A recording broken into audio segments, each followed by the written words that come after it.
Today is June 1st. We turn the page to a new month, a series about what you'd expected results-wise, but it almost was better. Let's get into it. You're listening to the Bridge to Buctober podcast.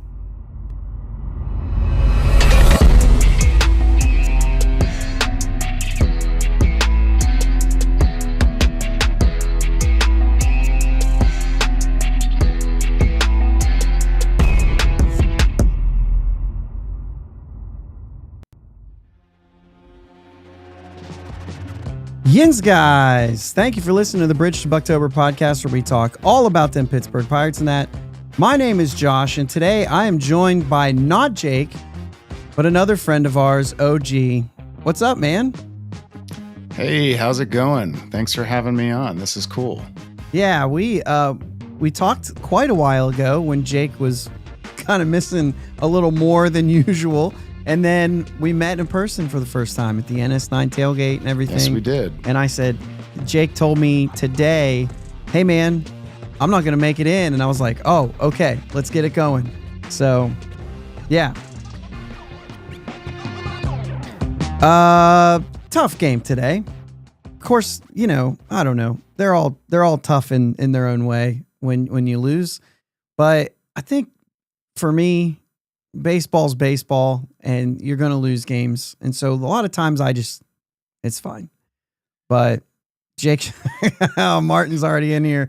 Jake shouldn't have argued with you last week, huh? Listen, we may be looking for, I'm just kidding. That was fun last week. It's tough to lose the games you're winning. Yeah.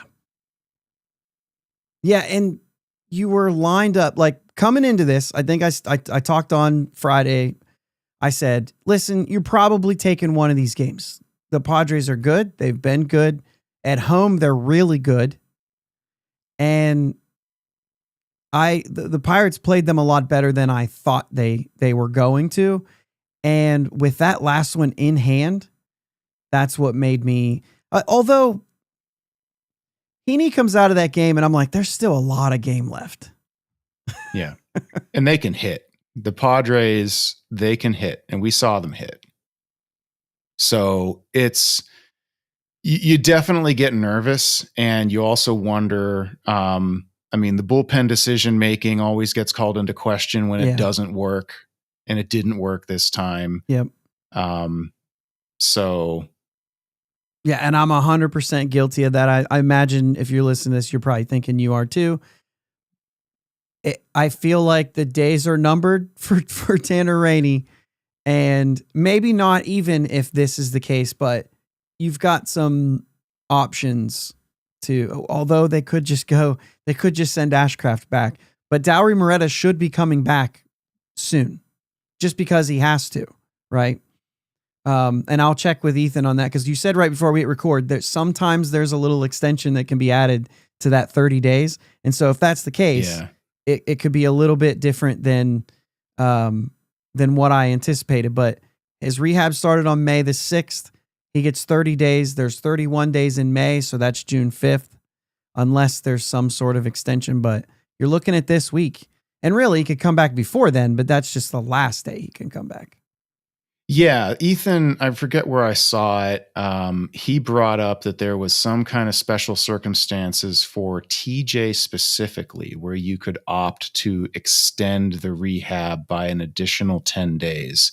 Okay. And I thought that I saw that when the normal deadline was up, which would have been Thursday or Friday, I think. And so there's a plus 10. I don't know if it needs to be the whole 10 or up to 10, but you would think that sometime over the next week and change that he has a setback or we get the big bank, which I miss the big bank. Yeah. Well, we were talking, I think it was either last week or it was a different one of our shows recently. We were talking about him and how he sort of excelled in the role of getting the starter out of jams.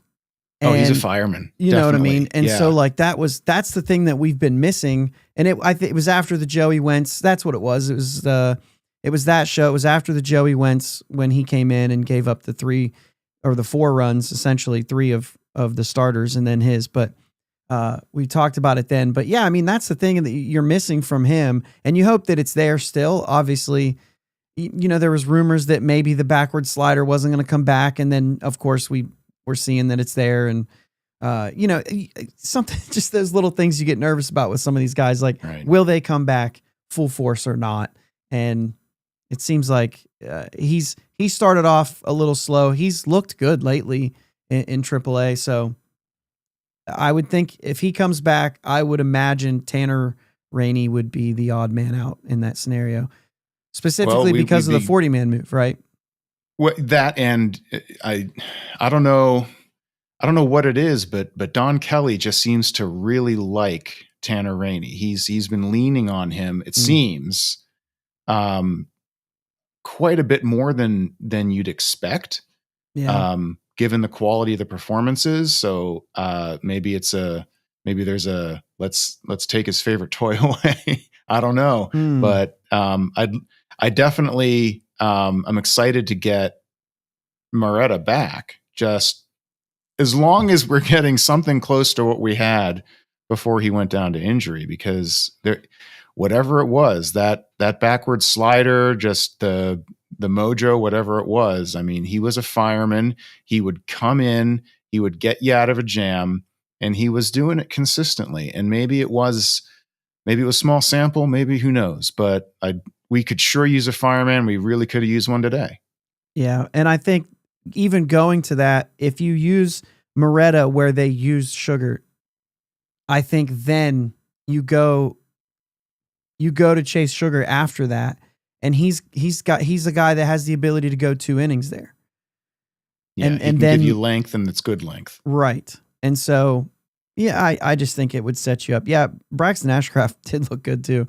So that's good, but it just wasn't enough, though. I feel like where the offense was good, once Vasquez, once he came out of the game, it was not the same. It felt like they were just going. They did their homework. It felt like, and they went after him.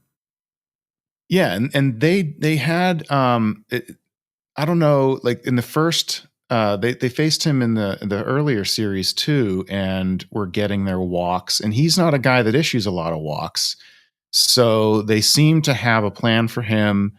And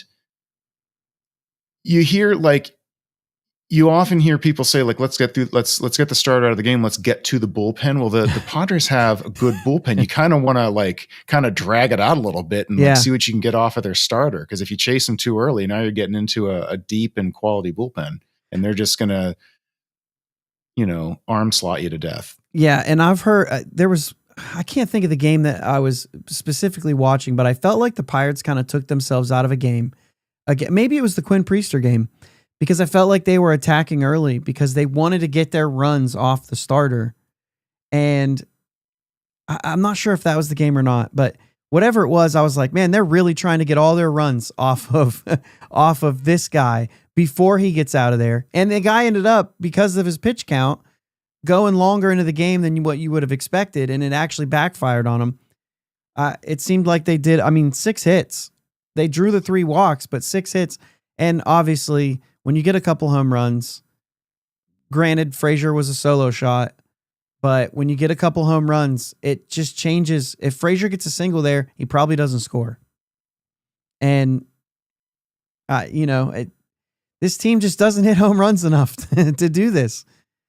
A solo shot later would have probably done wonders for this game, because it felt like whenever they got the momentum, it never shifted back. They're unfortunately a lot of singles hitters, and you've talked about it before. How about, like, if you're going to string hits together, you got to keep going. You can't just string 2 together and call it a day. Yeah. And they've lately been getting more timely hitting. They've lately been getting some extra base hits, which were an absolute scarcity a few weeks ago. So some of the guys are getting some slug going, but when you've got Tommy Pham in the lineup instead of Canario. Like Canario will strike out, and but when he makes contact, it's hard contact. Tommy Pham, he'll strike out, and when he makes contact, it's a dying quail if we're lucky. So, it's, you set yourself up for a difficult afternoon when the bottom half of the lineup is not your best hitters. Yeah, and Endy, I think that's about what we could have expected from Endy. After he was struggling anyway. Yeah, right. Even before he got hurt, he was struggling at the plate. And I was, when Joey Bart got the concussion, I saw it as an opportunity for Davis to get some run that he really deserves. But I was also, I don't know. Endy could sure use some time in AAA to get himself sorted, because he has not been the prospect that we wanted him to be thus far. And so I didn't expect much from Endy today. And he had not played since Monday, right? Isn't that what they said in the game? Like, not even, I'm going to see if I can catch the minor league game logs. They're not going to give them to me on here, but yeah, I think he hadn't played and he hadn't played since Monday. I thought I heard him say and I was like, well, he ain't got a shot today. Yeah. I mean, they just get through today basically from the 8 spot in the lineup, and they almost did. That's the thing. They almost did. Yep. Yeah. It was, they had it in hand and the bullpen just couldn't hold it.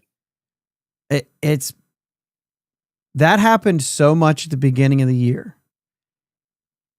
And it really hasn't happened. Well, to be fair, we haven't had very many leads for it to happen for the last, month. But even recently, like, it felt like they were getting, with Bednar coming back and being strong, and Santana's been good. And then you've had some different things outside of like your Joey Wentz blow up. And then this today, it wasn't as common as it was when it was Bednar and Holderman blowing them in the back end. Yeah. It was the same story as last August and September with that big collapse. It was continuing right into the beginning of this year, and it has been better lately. They've been able to hold what few leads that they've accrued more often, but it's still, you're going to have that happen from time to time. And it stings so much more when we feel like we can't afford to give up any lead ever. Yeah. That you feel it more. Sure. Yeah. It's 100%, because there's, that the room for error with this offense is so much smaller. Right. That it's like IKF, giving up the run, they called it a hit, but it was an error.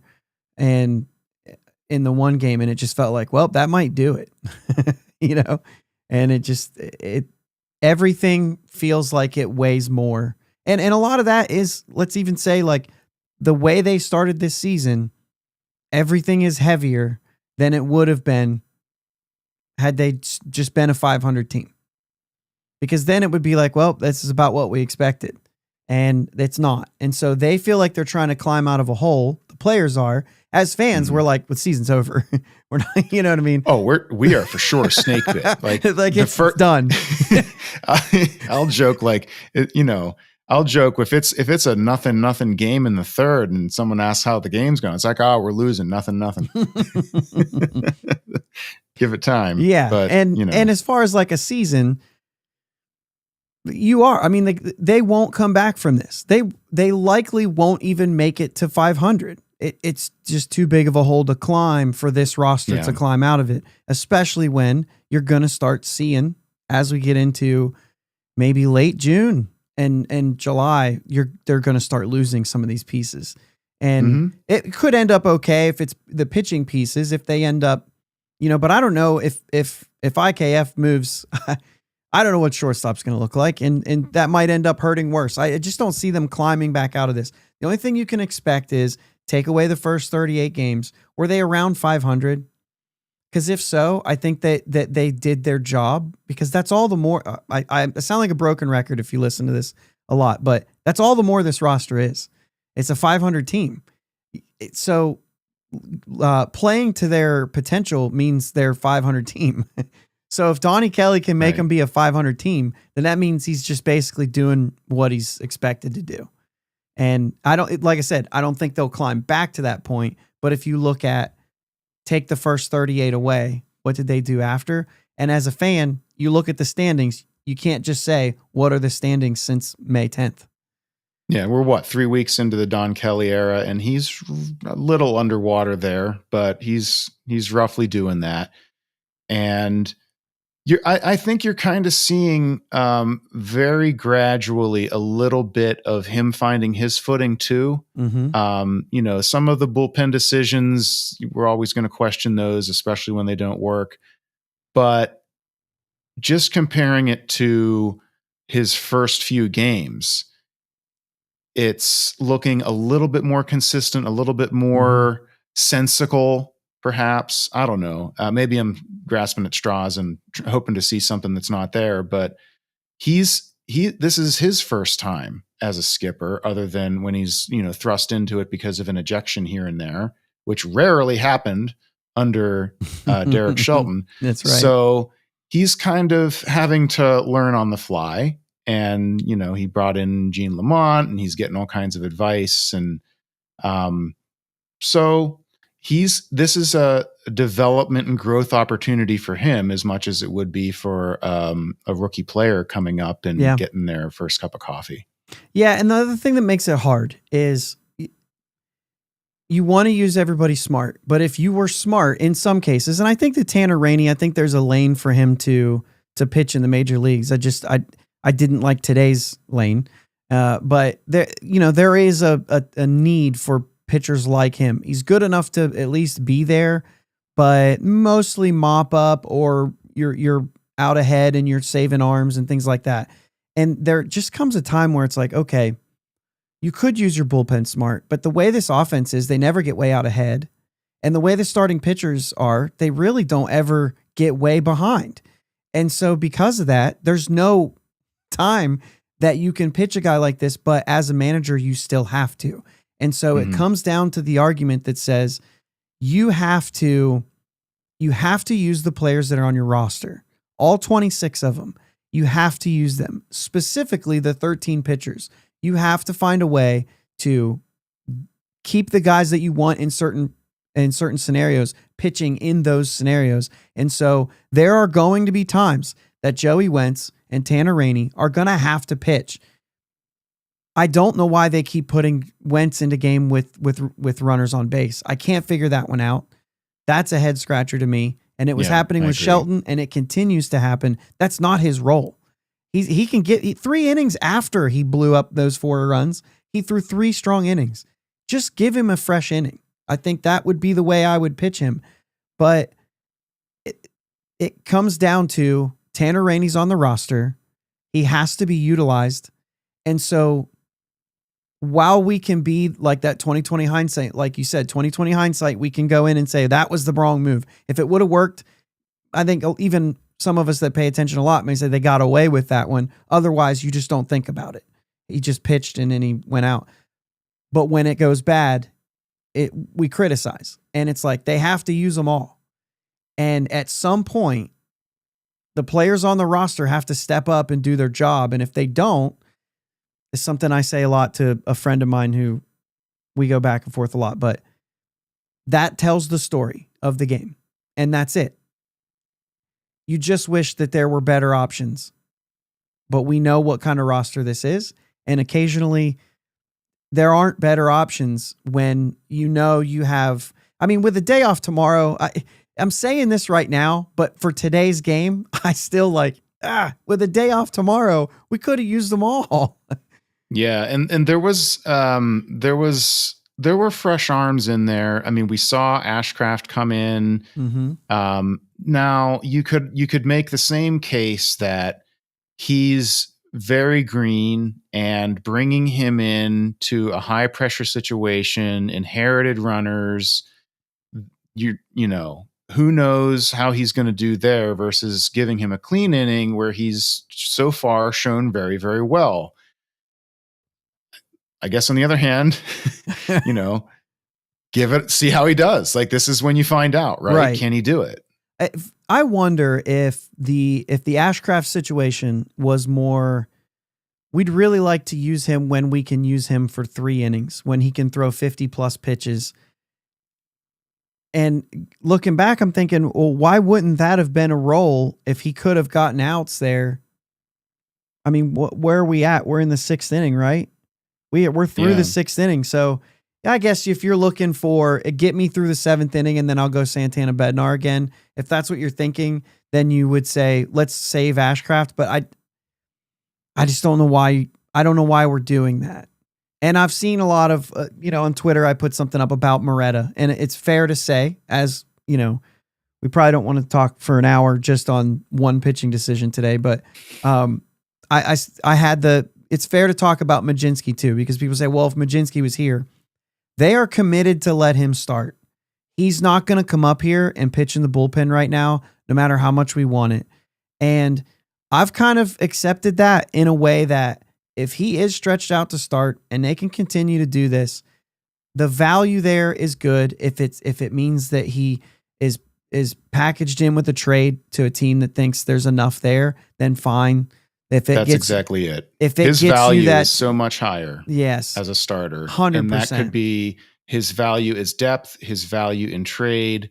And look, we've said, and anybody who's honest looking at this team right now, we're talking about a team that's probably not making it back to 500, is definitely not going to the postseason. This season is not going to be the kind of season where you make decisions to win every single game in front of you. And I know that there are fans that want to see that win the game in front of you right now every single time. But from a higher level strategic perspective, if this season is cooked, if you're one of those fans saying, look, this season is cooked, that's when you start making decisions about, we can afford to really string it out with Mlodzinski, like see if he's a starter. And if he's not a starter and you do find yourself in a competitive position next year, he can slide to the bullpen then. If you're doing it now, what are you salvaging? You're salvaging a year that you're not going to win, and it's kind of too late. So I don't have a problem with indulging trying him as a starter under those circumstances, because yes, you could bring him up to the bullpen. It would make the bullpen better, and maybe they win that series in San Diego and they're still in last place. They're still more than a dozen games under 500, and they're about to go play a bunch more first place teams over the next month. Like it's a tough road ahead, and you're not going to get right. You're not going to fix the season putting Carmen Mlodzinski in the bullpen now. It's too late. So see what he can do, and maybe it turns into something. And if it doesn't, you're in no worse a spot. Yeah, and I want to bring this up. Jim puts in the chat here. Jim, I'm telling you, I'm wrestling with this same thing, because while I agree with everything that you said, OG, and I've actually been saying the same thing, there is a thought right here that Jim says that does kind of take you back and forth. He says, we can think the season's cooked as fans, but if Ben is thinking the season is cooked, that's bad, because it means he's comfortable, and that Ben Sherrington should be in win now mode. That's a fair argument. Yeah, it's a really, and I find myself on both sides of that, because I know that like Ben Sherrington has to be thinking about whether or not he's even going to be here next year at this point. He has to be. He has to know that he's in danger of that. He sold his house, or he's selling it. Right. So it's all there. There has to be I don't know, man. It's really hard. I still feel like this has to be a focus on 26. If Ben thinks all he has to do is show that they can win, but like they're not going to climb out of this. And they don't have the players to climb out of it. They're going to get to a point where they're going to get to a point where you're going to look at this. Like I said, you're going to take those first 38 games away. You're going to look how the progression was. And there's all that stuff. I just, they're not getting to the postseason. It can't happen with this roster. And I think that there's a lot of great pieces on this roster. They're just missing some really important things. And that's the bad thing. I've talked about this a lot.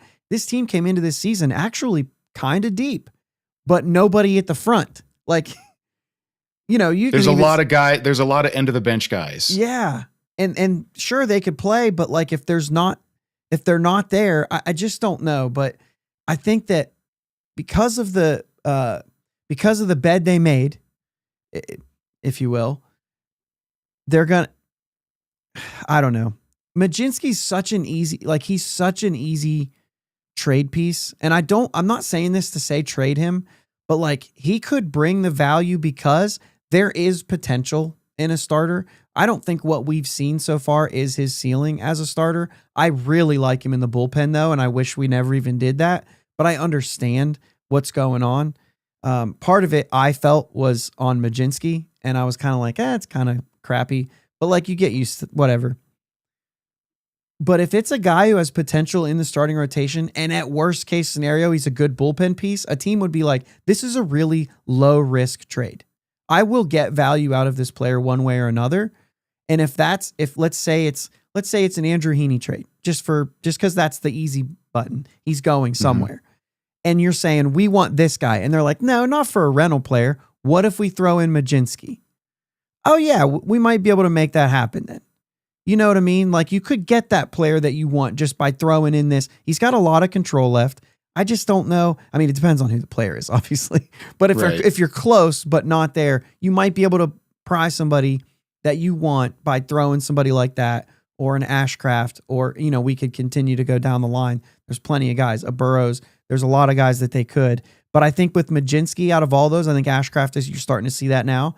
But out of all those guys, having that fallback to say, well, I've already seen it work in the bullpen. So it's a low risk move. I will get major league value out of this player one way or another. Some of the other guys, you might not feel that way. Thomas Harrington right now, you won't feel that way. I feel like Carmen Majinski is building a better trade value than Thomas Harrington. And I think Harrington is by far and wide the better pitcher, but he's not shown anything in the bullpen, and he's struggling a little bit right now still. Well, Majinski he's shown the versatility. He's been a long man. He's worked leverage in small samples, but he's done it. He's now shown at least he can do a couple times through the order most of the time. And maybe there's, something to dream on there. Now, as for like Charrington, I don't know if maybe he's just like a master compartmentalizer where he's able to just say like, that's a problem for future Ben. I don't know. Like it's weird the way that he talks about stuff, because he definitely doesn't act like a guy who is hanging by a thread like we all figure he must be. Yeah. He's operating in, like Jim made the point in the chat, he's operating like he's comfortable or like he has a future here. Like, yeah, it's kind of baffling that he just kind of cruised into this year with hardly any changes to the roster. Yeah. We start going back to the off season. We're going to relive all those frustrations as well too. But that's the biggest problem I have with the whole thing is like from the very beginning, they didn't build a great roster. And so it felt, all the win now talk felt like it was just being pulled out of thin air. Like, okay, now we're going to focus on winning. And I think that that's all great, but like, I wonder why you weren't previously focusing on all winning, the same players. Yeah. If you it's mostly all the same players. So why wouldn't you have already been winning if you're going to win? Yeah. None of that makes any sense. I mean, that was all like, to me, it's eyewash. So yeah, it's very confounding for sure. And if you say, we are going to focus. Now, granted, all those statements are from Ben and Shelton. And so Don Kelly, he's used some different words in the process of this, I guess, some different phrases. So maybe we'll have to figure out his lingo at this point as moving forward, because they all have one. But the idea is like, okay, well, if you are winning now, because there is a time where, like, before you get that roster, before you take that move, like last year, or really 23, I think, it should have been a focus to say, we're trying to win this game today. Every single day, we're trying to win this game today. We're going to do everything we can to win this game today, so that we can build some sort of culture to win games.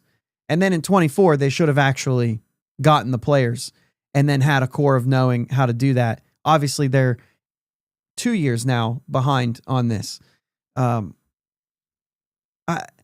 think I might have lost my point in there a little bit, setting it up. But the idea is like, it happens. You brought in Tanner Rainey, and if your mindset was the one that I was saying, like, well, these guys got to step up sooner or later. If that's the mindset, then you didn't try to win today.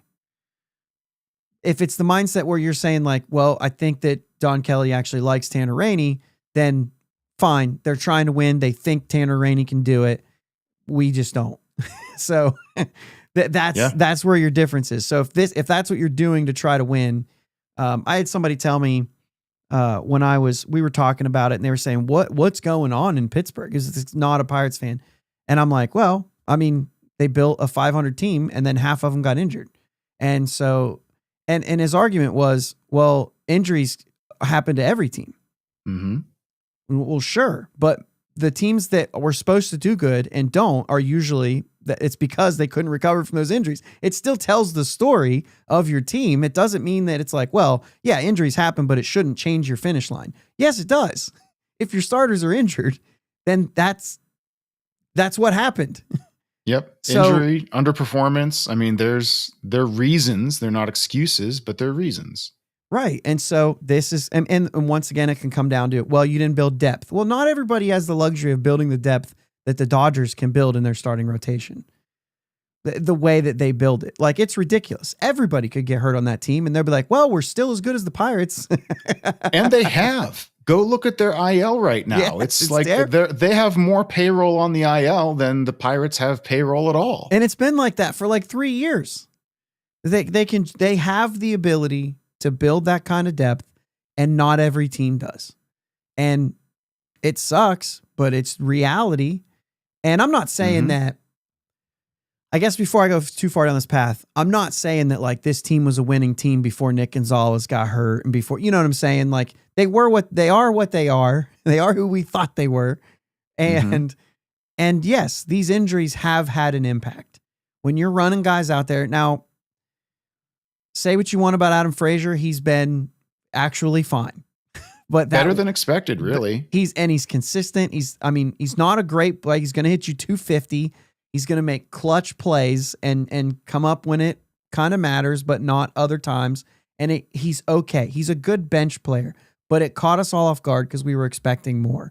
And it's fine. I still would have expected more. I still don't love the signing, but he's done a better job filling in for Gonzalez than maybe some of the other situations. We've certainly first base was a big miss. And even before Horwitz came back, the biggest question was, we were like, we still don't even actually know what we got in Horwitz. We have no clue.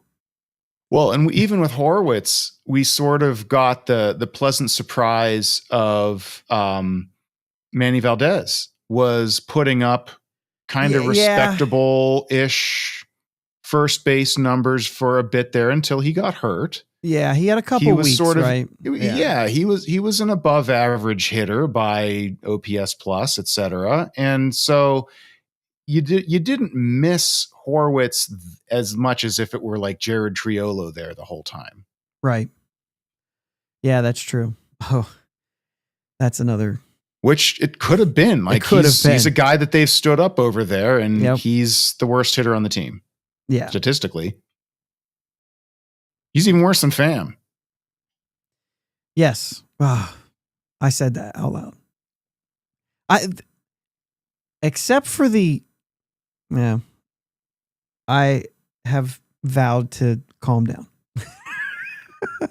Oh, I mentioned. Yeah, you know what? I'm hitting a button there, aren't I? No, it's I forgot fine. about that. Dang it, Bobby. I That's said all right. the bad man's name. I'm trying to. There's been a couple in the chat that I've wanted, and I'm okay. I'm not. It doesn't help me to go down a rabbit hole.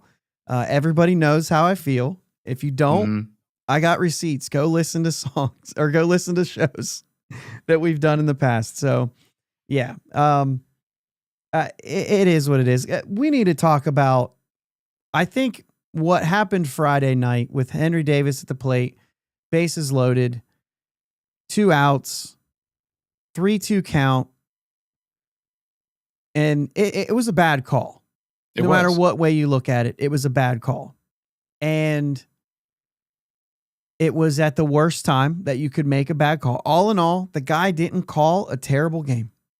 According to the ump scorecards, there were 2 called strikes that were true balls in the whole game.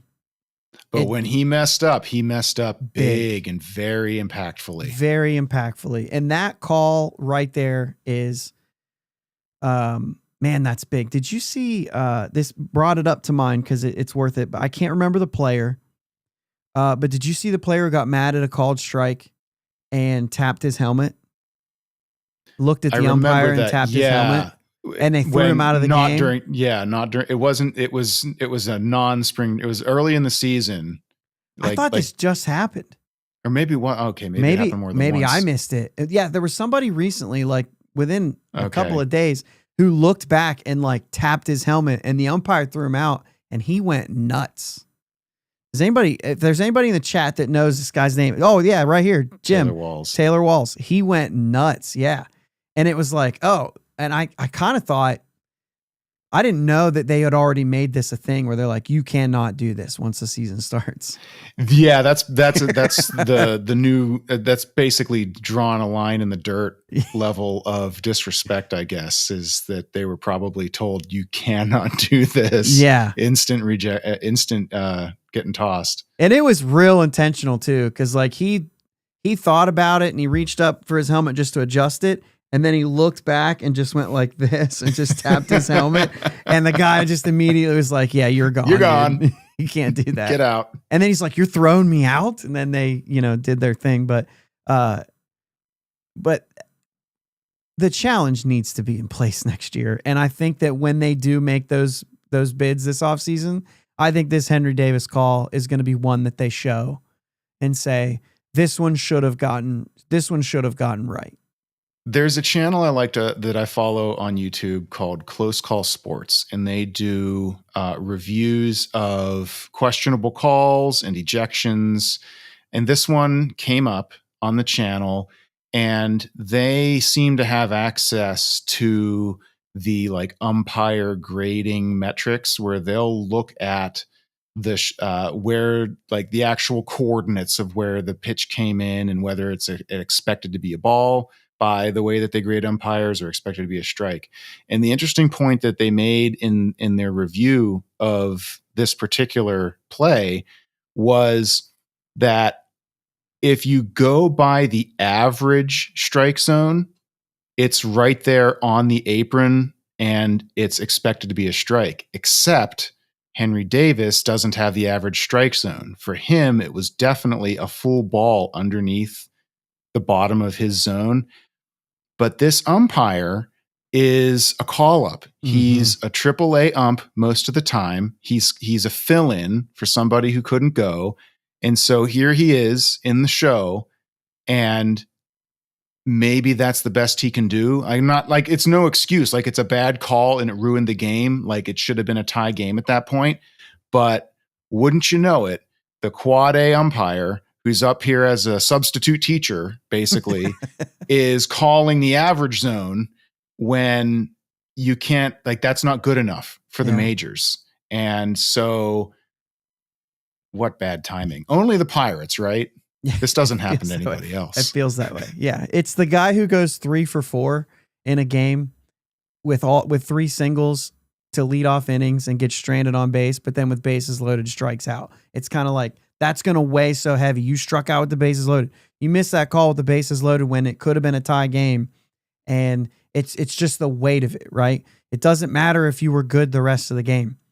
That as was bad huge. as that outcome was, how about Henry Davis though? What an at bat! Like he did. Yeah. Now there was one that was grooved. There was a 98 mile an hour middle that he got under and fouled off, and like, boy, it would have been nice to barrel that one.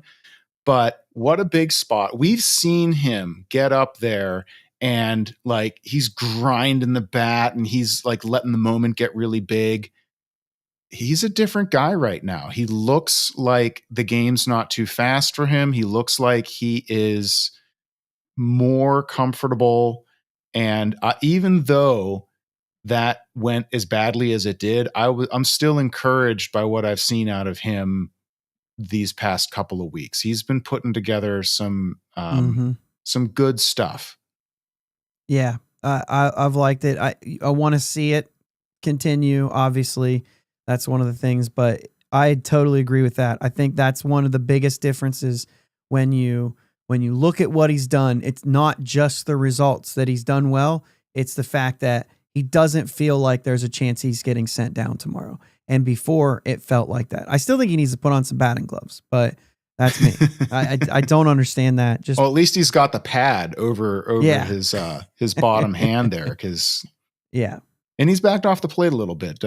Jim Rosati had that comparison that he posted on Twitter, where he's a little bit further off the plate. Finally, he's not crowding the plate anymore, and that has correlated with him getting that higher quality contact. So he's making the little adjustments, and it's starting to pay off. So let's keep that going. Yep, absolutely. After the game, there was a Martin in here says he agrees with DK going out there getting thrown out. He doesn't like that Kutch and Haig went after the ump. He doesn't like that they went after the game, or went after the umpires after the game. And I think that's fair. I hadn't really thought about how I felt about what they were doing. What I saw, I loved it. Yeah, what I saw was a team that was very upset because they felt like they got ripped off. And I have a hard time with that sometimes, because I feel like I've always said that the umpires are never to blame, that you have opportunities through 27 outs to get those runs and to stop other runs, and that this was the IKF. If IKF doesn't make the error to score the run, we're already tied. And so that was a situation that came up. And so like when you take it and you look at the whole thing, and maybe even Henry Davis goes back and looks at that at bat and says, that one down the middle that you were just talking about, had I just hit that, then we're not even talking about this, you know? And so all of those things are still good arguments, but this team got really upset about it.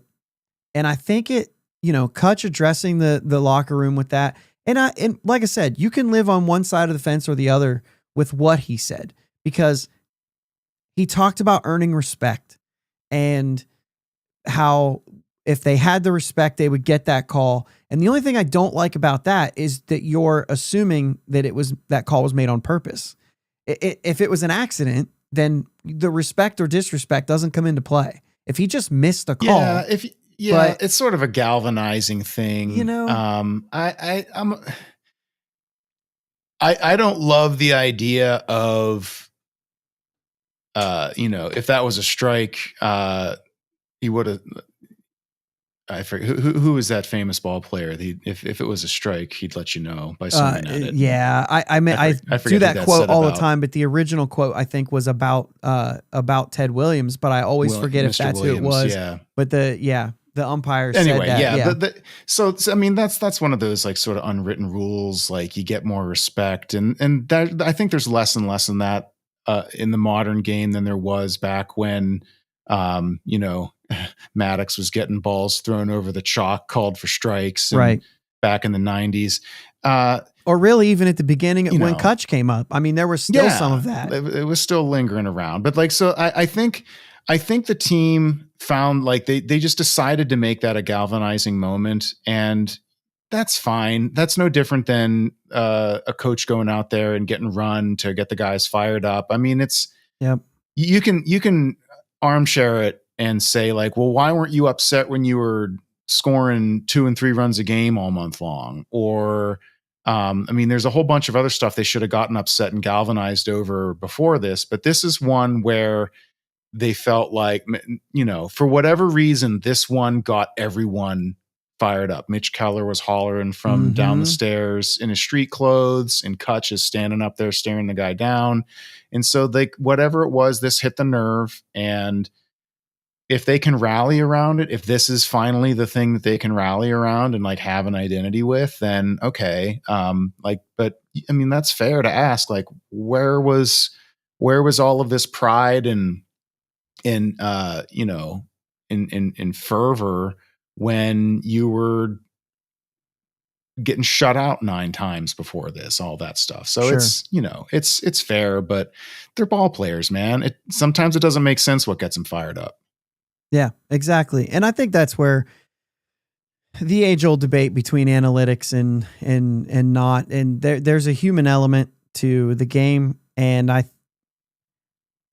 think, I mean, they come out and win 5-0. They take an early lead into Sunday, and without a bullpen, without the walks, errors, I say. But without that whole situation, like, they really played 2 great games after that. And so you could say all of that stuff worked, right? They came in with vengeance, and that bad players can be good on one night because whatever happened, and that's human. And so that's fine.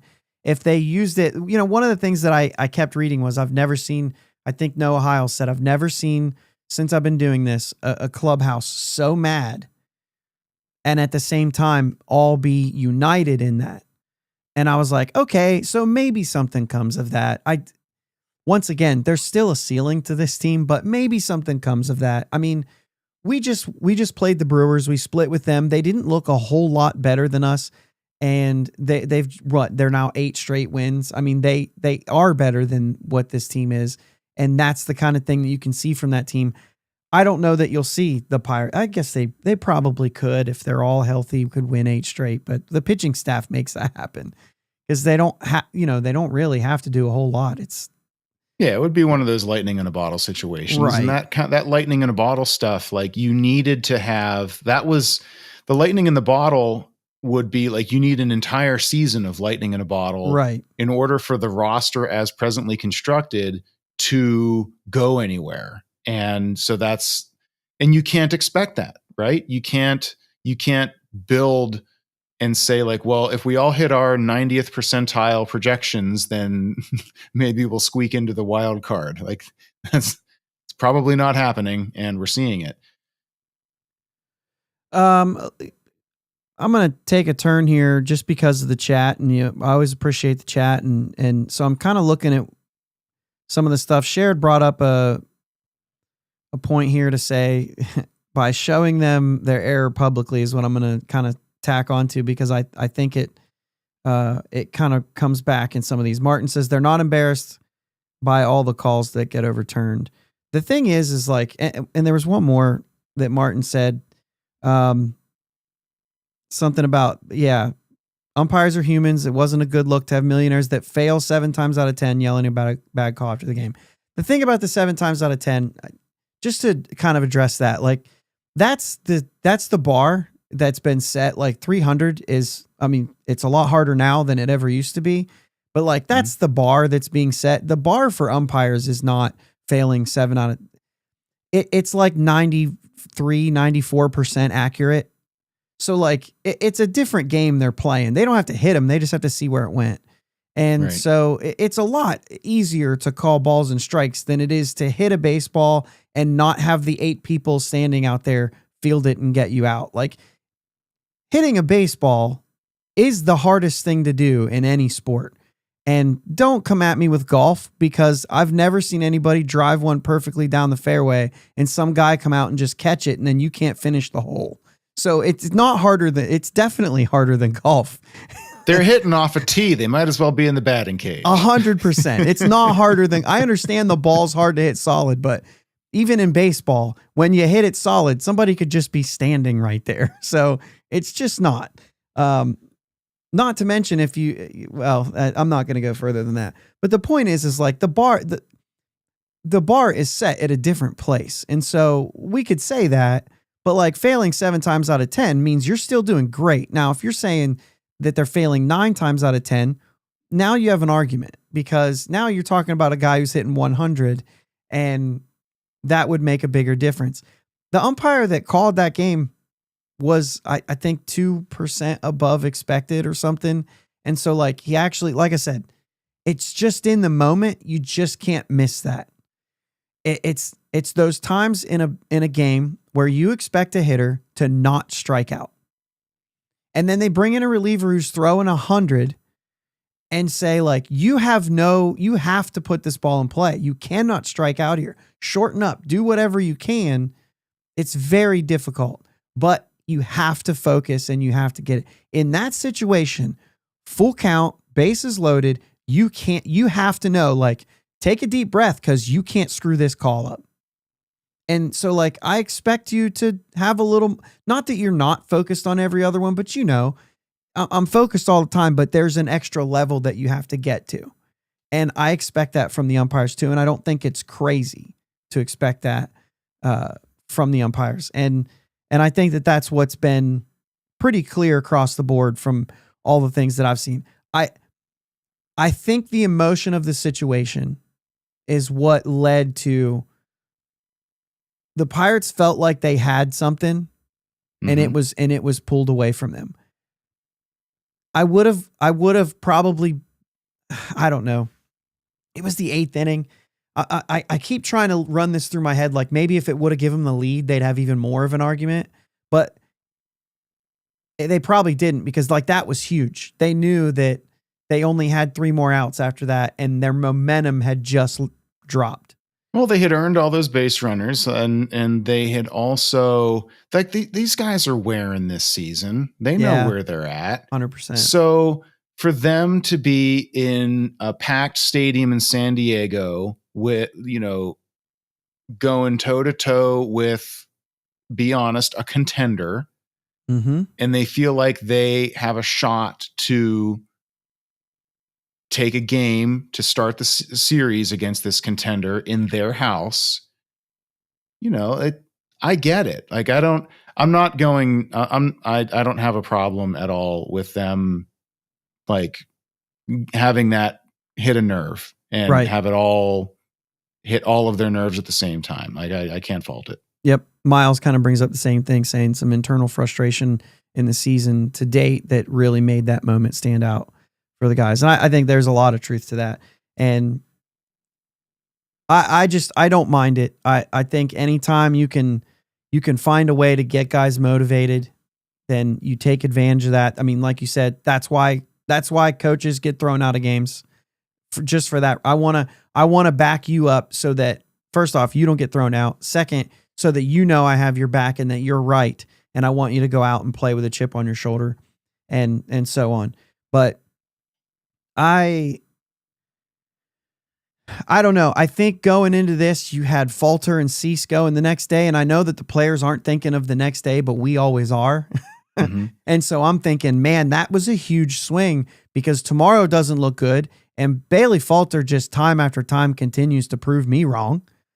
Are we ever going to believe in Bailey Falter? I think if we do, we lose all of it. I think we have to not believe in him. Don't change anything. You'll jinx it. My wife is all in. She calls him my guy, Bailey Falter, every time. All because one day we were going to the game and I said, well, Bailey Falter's pitching. Do we really want to go? It was we'd gone in the day before, and she's like, yeah, we still want to go. I was like, all right, let's go. He went 6 no-hit innings. I think it was against the Orioles right at the beginning of last season. Yeah. Or this season. Man, my timing is really off right now. Anyway, it would have been last season. They opened with the Orioles. They don't play the Orioles this year till like September. So it was last season. This has been going on for a while. Then last season, I said, well, it's Bailey's fault, but we went and he went 6 no-hit innings before coming out. And her original thing was, you know who loves Bailey Falter? His mother. And so she went down this thing, but now she's kind of in. It's like a thing that she's doing now. She's like, I think he's great. And You look up the numbers, and he is great at PNC Park. But away from PNC, it's not been the same. Saturday, it was vintage, I guess you could say now. Vintage Bailey Falter. I still don't get it. He's good in parks that are pitchers' parks. And San Diego's a pitcher's park. I mean, it is. Keep doing your thing, man. It just felt like Dylan Cease and Bailey Falter on the road felt like, man, now our backs are against the wall. We're going to play a game on Sunday where we have to win to avoid the sweep. Instead, they even it up, and today happens, and they kind of threw it away. But all in all, those taped shows are messing with you. They're still recorded live. I just, I'm not live. But anyway, they played them tough. I mean, they won one game out of 3, but they played them tough. And that's loser talk, consoling yourself that we played them tough, but they did. And they went out and played 6 games against the NL West. Yep. And they won 3 and they lost 3, and they could have won 4. They could have won 5. Yeah. But they didn't. And so they come home. Yeah. Is that a good segue to talk about June? Yeah. Well, and the thing is that's kind of where I'm going, like going into a road trip like this, acceptable is that you play even, right? That you're going to lose a game on the road, but if you can take one, then you're kind of like, all right, it could have been better, but a road trip, and that's even a good team. You go into a trip like that and you say, if we could break even, that's the bare minimum, right? I think for this team, you're maybe a little more like your copium might be a little more, hey, 3-3, can't ask for much better. But like for a good team, that's the bare minimum. And they were able to do that. And so it's not a whole lot. It stings because they lose the way they lost in the last game. And now we go into an off day. So we're going to dwell on it. Yeah. And they're coming home to play the first place Astros. And then they play, now they're in second place, but it's the Phillies, and they're good. Well, we saw that and already. They just got swept by the Brewers, so they're ticked off. Right. Yeah. And they've got a tough couple of weeks coming up. That also includes the Marlins, but you can't even sleep on them. Like there's not a team outside of Colorado or the south side of Chicago that this team can relax against. Right. So off we go into June, and let's see if this possible breakout of Henry Davis can continue. Can the pitching staff continue to keep them in these games so that if they do get their 4 or 5 runs, that it's enough? Right. Rob brings up Kutch's OPS up to 770. If he gets around 800, is he going to have an all-star reserve spot? I don't know. That I hadn't thought about that much. Not as a DH. I don't think so. I don't know. Reserve Here's spot, what it would be. If Kutch had announced that this was his last season and he was doing well enough like that, that's when he might get the special commissioner's exception spot where he can just be placed there as an all-star emeritus, the way that Pujols got that treatment before he went on his run. After the All-Star game, he got real hot and wound up getting to 700 homers. But before that, he was the late career Albert Pujols. It wasn't doing much. Yeah. And Cabrera too, right? In the American League? Yes, in Miggy Cabrera. They both got that. That was the last time I think that was used, was for those two guys in their farewell season. They both got all-star selections by the commissioner as just like an honoring their career move. Yeah. So if Kutch had announced that he were going, I think he might get it that way. But as a DH in the NL, which is stacked as it is, unless there's a bunch of guys that bow out for injury or something. I mean, you never know with the All-Star game, because like guys for one reason or another, like they get selected and then they can't do it, or they don't want to do it, or whatever it is. I guess it's not impossible, but I think it's going to take a lot of circumstance for it. even as well as he's doing. I agree, but at the same time, what I will say is the one thing that I mean, first off, 770 OPS. The OPS plus is up. I mean, I forget where it's at right now.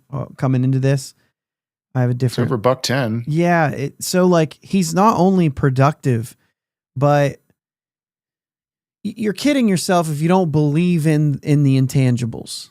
And I know that the human element has come up a couple times tonight, but like in the intangibles and the fact that like he's been around a couple of these swings. And for a guy who's not real vocal, he's kind of opened his mouth a little bit a couple times. And in the clubhouse and kind of did these last two games kind of get pushed by all that stuff that happened on Friday where he was it didn't happen to him, but he was at the center of that. And he kind of made the statement in the clubhouse. Don Kelly kind of made a point in the post game and they said, "Did you tell the guys that?" And he said, "Oh no, Kutch did." And it was like, I'm just repeating what he said. You know what I mean? And so like, I think there's something to it. Like this guy's a valuable player for this team and he's also playing well. And so yeah, it's a good thing. I'm just looking at the National League at large and totally agree with you for the All-Star game. Yeah. This is a point I was making even prior to the question. So, also 240 home runs as a Pirate. I guess that deserves a clap there. Tied with Clemente. With the great one. Yeah. Obviously over 300 as a player still. Like a lot of times we talk about all these numbers that he's doing as a Pirate. And I'm like, well, you could probably also just say like, this guy's got legit numbers altogether too. It's not just 240 homers. Like, he's got some There's already a case to be made. There is. It's borderline, but there's a case. It is border. I say all that stuff a lot of times trying to, like, do you bring it? No, I'm not bringing it up. We'll talk about it when he's done. As Pirates fans, we will probably make our cases, but whatever. I know that like they talked about total bases and how he's surpassed Joey Votto in total bases. And so you could talk about that. They look a lot different, the two players, but if Joey Votto is a guaranteed Hall of Famer, then you got to think Kutch is at least just in that close stage. So I don't know. We'll see. Votto didn't win anything either. You know what I mean? As far as World Series. Right. So it's kind of similar there. But so May's over. Last thing we'll talk about here. May's over. It didn't look a lot different than April, March. Now, granted, Derek Shelton started off the month with an 0-7 run. So they're, I don't know if I changed this one in May. Their record was 10-18. So now it's 10-19. Remember I said I wrote some things down. I have 11-18 here because I had to make that note and then leave the house and watch the rest of the game on my phone. But anyway, 10-19, but they kind of got started with that 7-0 or 0-7 run at the beginning of the month. And so it doesn't look a whole lot different than that April, March that was 12-19. So it's right there. But 10-12 since Shelton was fired, a little closer to that middle spot there. And that includes a tough weekend here and a couple games here and there and a sweep from Philly and so on and so forth. Is this team for you? I've made my case. I've talked about it at length on different shows, but for your voice here, they look better right now, or is this still, I don't know yet? I think it's a bit of a mirage. I don't think they're as bad as they started the year. And you can make the case that this is a 500 team under ideal circumstances, which you basically don't get. It's baseball. You don't get ideal circumstances. It's just not that good of a team. And there are some talented players on it. And there are an awful lot of players that we really want them to be talented. We really want Nick Gonzalez to be that clutch guy who's going to like when he's finally on the field for a sustained period of time, because he's been hurt a lot in his young career, when he's finally on the field for a while, like we're all just imagining him blossoming into this above average hitter who's scrappy and who gets the timely hit, because we've seen him do it. Well, he's going to do it so much more when he's older and more experienced. Well, not necessarily. And we want to see Henry Davis. We want to believe that what we're seeing right now in this last couple of weeks is he finally figured it out. He's going to be the guy that we drafted 1-1. He's going to be that anchor behind the plate. Well, not necessarily. I mean, he could just go right back to striking out and popping up left and right. There's a lot to wish on and dream on, but there's not a lot that you can know. Like, you know that Paul Skeens is an elite, possibly the best starting pitcher in baseball. Easy to make that case. We know that he's that. Maybe O'Neal Cruz is turning into that potential MVP-ish kind of guy. But even so far this year, as well as he's done this year, he's on pace for 4 WAR. That's not an MVP season. He might not even be an all-star. As good as he's doing, he's still not that. He's not our Bobby Witt. He's not Kutch in 2012 and 2013. There's a lot still missing from everywhere other than Paul Skeens. Yeah. So this is where I push back a bit on the narrative of you've got to build around Paul Skeens. It's like, I get it. I understand why people see that and think that, but he's one starting pitcher in a rotation. And you're missing that foundational roster glue that you need to go and add a piece to. Like, if they go out and sign, it doesn't matter who you pick. If you go back in time to the winter and you pick, and even with the benefit of hindsight, if they go and sign Austin Hayes as their left fielder, they're in better shape. But are they in a lot better shape? He's still one guy. So there's a big gap between what we want them to be, what we hope a lot of these young guys turn into, and what they really have shown us so far. Now, that some of them can do it. Like Henry Davis, he could prove that he did figure it out, and we could be looking back at this conversation in September and see, he did it. He did do it. He got it figured out, at least for the rest of this year. But then look over at the Orioles with Adley Rutschman. Everybody thought he was a locked-in star after his rookie season, and now he's been scuffling for a year. It's a hard game, and it's unforgiving. So there's, I don't know. I don't see a lot there. It feels like, when they made their last run, the 3 years, 13 through 15, and they had Kutch and they had Marte, and there was some guys there, right? Neil Walker. And then they went out. Who just retired. Shout out Jay Hay. Yep. Give him some of those. But then they went out and they got Russell Martin, and it just filled it out, and it made it so much better. And it feels like they have Russell Martin right now. They don't have Kutch. I mean, even though they have Kutch, but you understand what I mean.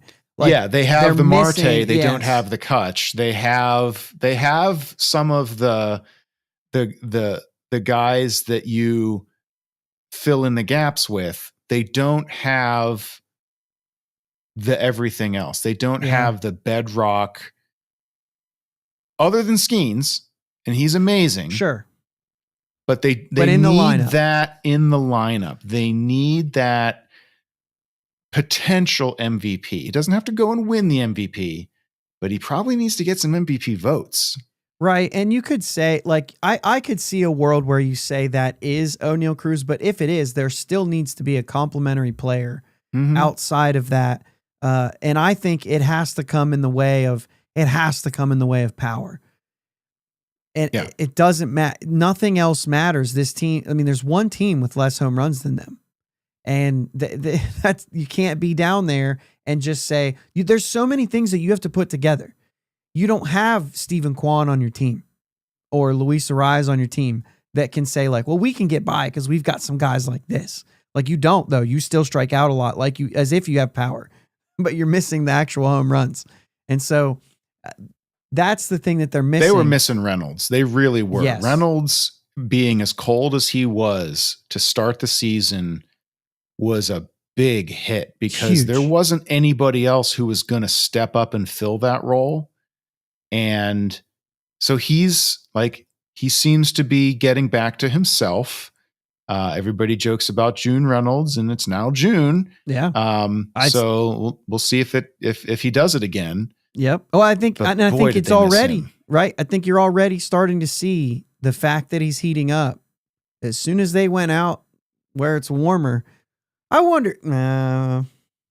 I won't. I know Bucka and Mike will be in the chat in like 2 seconds, but I was standing there now. I'm saying he's gonna. You know what he's gonna say. But, yeah. But I was just over at a graduation party across the street right before this, and I'm standing there in my hoodie and my jeans. And I looked at somebody and said, it's June 1st.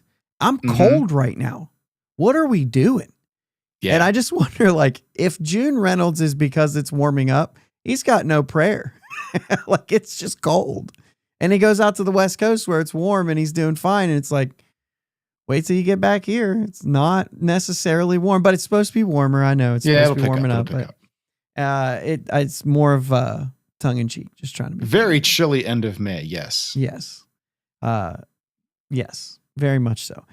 All right. I think that's all I have on here. I think we've beat it to death. A wild weekend with enough storylines that could keep us going a few minutes over, but thanks for jumping on here last minute. Like I texted him like very last minute, like I think half an hour before. Hour notice. Yeah. Because like I said, we were running and I was like, oh crap. Like Jake told me earlier, he's not going to be here. So yeah. So I appreciate you jumping on last minute and you said you would do the same. You said you would do it. So I just threw it out there. If not, we would have gotten through it. If I can do it, I'll do it. If I can't, I'll let you know. Love it. So, all right. Well, thanks for coming on. Thanks everybody in the chat for being in here. It's always great. These live shows would be a lot harder to do if it weren't for people being in the chat and saying stuff. A lot of times you feed off that. So I always appreciate it. And I don't like to appreciate things and not talk about them. So thank you. But that's all we have for today. And again, thanks OG for coming on. Everybody like Martin, tell OG how much fun it was to have him on here. So thanks. All right. Click the like button, all that good stuff. We're going to get out of here, but day off tomorrow, right? Day off tomorrow. Monday's off. And then Houston comes to town on Tuesday. Houston and Philly coming into town. So let's see if they can keep this going. Big homestand coming. That's right. Yinzerpalooza. Oh, yeah? Isn't that always when Philly comes? Yes. Isn't it always Yinzerpalooza? It is. You're right. Yep. All right. Let's go Bucs. Let's go Bucs. Thanks for listening to my dad and Uncle Jake on the Bridge to Buctober podcast. Follow them on Twitter, Facebook, and Instagram at Bridge2Buctober. Don't forget to subscribe so you know when new episodes are released. Clear the deck, cannonball coming, and let's go Bucs.